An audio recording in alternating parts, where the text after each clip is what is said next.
Hey guys, it's Julia, and for today's video I'm going to be doing kind of like starting a new series on my channel, and that is recommendation videos for books obviously that are in a specific genre or writing style or something like that. Really like to recommend books to you guys, especially if you're starting out new with reading and things like that. It would be good to get some recommendations and just see new covers and see new stories and content. Like just knowing the plots would be great for a lot of people, and just recognizing them in a bookstore would be cool.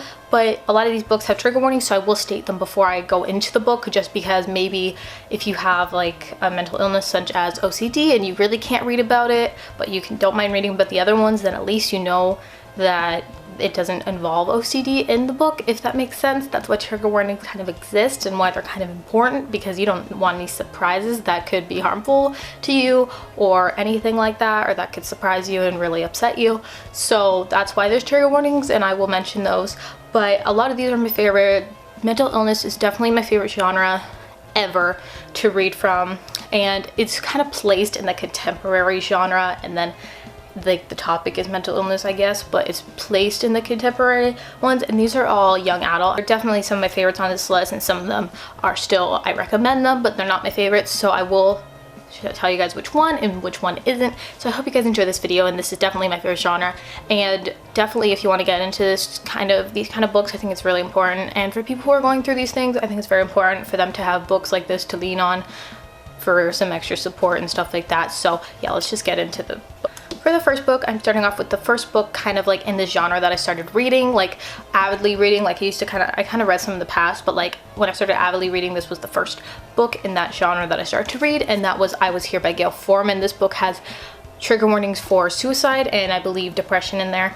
And basically this book, we follow a girl named Cody, and her best friend Meg has just committed suicide, and she saw no signs of her being suicidal or anything like that. She doesn't know why she would do something like this, so she kind of digs through her old life and finds out things that she never saw in her best friend or never knew about, and that's what this book follows. I really did love the writing style, and it's really just kind of sentimental to me because it's what really brought me into the genre a lot. And a lot of things that happen in this book, you will see patterns throughout other books like this, and I think that is kind of important to recognize. And it was just interesting and really thought-provoking, and the writing was done really well. Definitely not my top favorite, but it is still a recommendation, and a lot of people love it, so there you go. One is definitely one of the top ones that I recommend, and that is All the Right Places by Jennifer Niven. This book has trigger warning for depression and suicide. In this book, we follow a girl and a boy, Violet and Finch, and they're both going through their issues, and basically they meet on top of their school bell tower because they're both contemplating whether or not to jump. And that's how they meet, and it's not really clear who saves who, but you'll see that when you read it, obviously.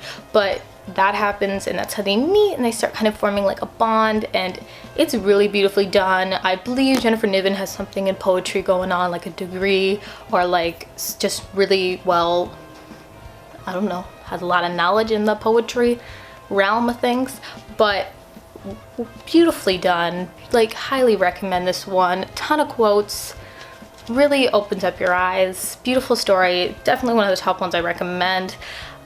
Give it a shot. Beautiful. This is definitely one of my favorite books of the year, or at least at the top of the list, or favorite books from this genre specifically, or just ever, and I just adore it, and that is My Heart and Other Black Holes by Jasmine Warga. This book was phenomenal for me. I just adored it, and this has trigger warnings for depression and suicide. And basically in this book we follow a girl named Azal,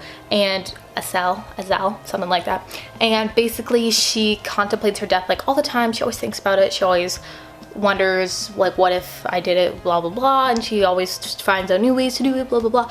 And basically she doesn't think she can do it alone or have the extra push to do it alone, so she kind of finds a suicide partner to do it with, and things go down from there. And it sounds kind of screwed up, but it is amazing. I gave this a 5 out of 5 stars. I thought it was thought-provoking. I love the characters, I love the writing, I loved the overall message of the story, I love that conclusion was good, and I just highly recommend it. It's gonna really hit you in your heart, and it's gonna hurt, and it's just wonderful, and well, basically one of the ones I recommend most. If you're gonna get something out of this video, like one recommendation, this one. This next one has a heck lot of trigger warnings, and that is Impulse by Ellen Hopkins, and this has trigger warnings for abuse, rape, those two are lightly touched upon. Suicide, depression, self-harm. I believe that's it. Nothing, I don't think, more serious than that. With this book, we follow 3 different characters. We follow Vanessa, Tony, and Connor. And we follow their experience in their psychiatric ward, and we kind of get to see their past. And it's not just the basic books, like, not that they're basic, but the books that are in a psychiatric ward. It's a lot more than that, and it's really different and unique. And I just loved the characters. They were so enjoyable in meeting the different patients. This one I recently read, and it's really uniquely written. It's beautifully written, and it's written in verse. So it's written like this, and it's 666 pages of verse. Definitely a new favorite. I really could relate to all the characters in different ways, and I think a lot of people could. They're also different. Connor kind of has this perfect life to to other people. He looks like he has a perfect life and he has perfect everything, but on the inside he's not really perfect at all, and he has his issues, and he ends up trying to shoot himself, or attempting to kill himself by shooting himself.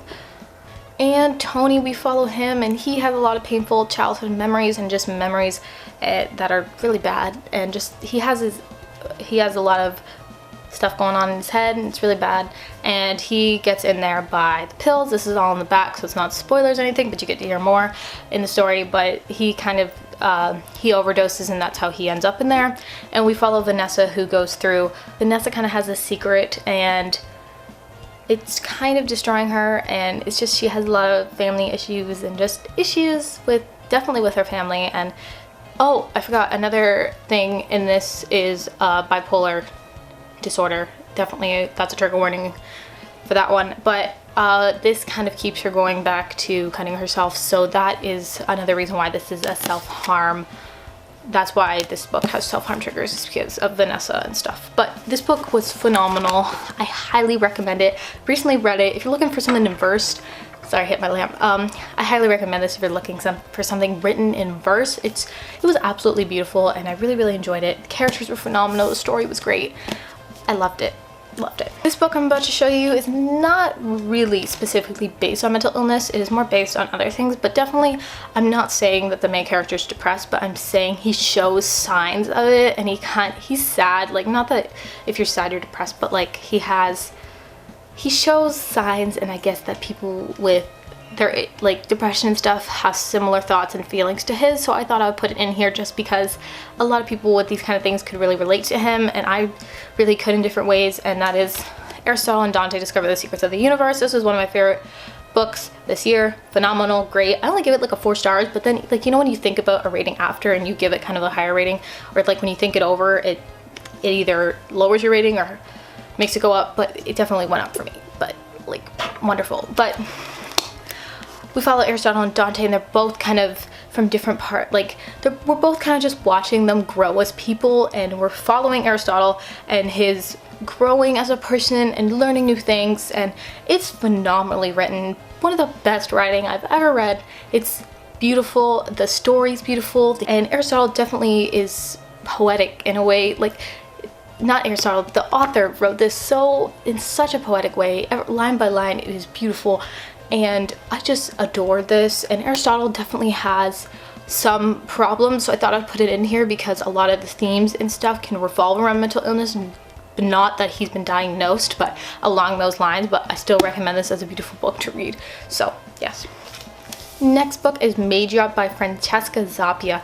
This book has trigger warnings for schizophrenia. We follow a girl going through her experiences with schizophrenia and starting at a new high school. We follow her obviously going through changes of a new high school, and she kind of has this memory kind of from the past, and it's one of her episodes that she kind of refers to a lot, and she's trying to find things out. It kind of has a mystery aspect woven in here, and it's really, really remarkably done.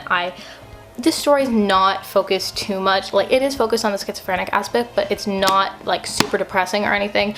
It is mostly like, there is a good plot in here. Like, there is a really nice entertaining plot that's woven in this that I really, really do recommend checking out. The quotes in this were really great, really interesting, and it really opens your eyes to schizophrenia. So if you're looking for that, I would highly recommend this one. The book I have to recommend to you guys is The Last Time We Say Goodbye by Cynthia Hand. This book is more, well, it does have trigger warnings for suicide and depression, but this book mainly follows we follow our main character, and her brother has committed suicide, and she is kind of dealing with the after effects of that, and she starts hearing voices and she starts seeing him and having hallucinations, and all this stuff goes on with her. And basically it's less about we're following a character who's depressed or going through suicidal thoughts, but more about someone witnessing it, which I think is really, really important, because I've only read one book where it's actually like someone witnessing this or going through watching someone go through this. So I really do recommend this one especially. And Cynthia Han has such a beautiful writing style, and it really just opened your eyes, and I just recommend it. Okay. I really hope you guys enjoyed this video, and if you did, please give it a thumbs up. I really appreciate it. If you guys have any mental health books that you recommend, leave them down below. You're going to be helping me out. You're going to be helping everybody out. So recommend some down below. I do also want to read Every Last Word by Tamara Ironstone. I know that one deals with OCD. I have it up there, but you can't see it. I have it here. But I really want to read that one because I've heard wonderful things, but definitely recommend more mental illness books that you've read or that you loved. And yeah, I'll see you guys very soon with a new video. Thank you so much for watching. I really hope you guys enjoyed it, and I will see you very soon with a new video. Bye.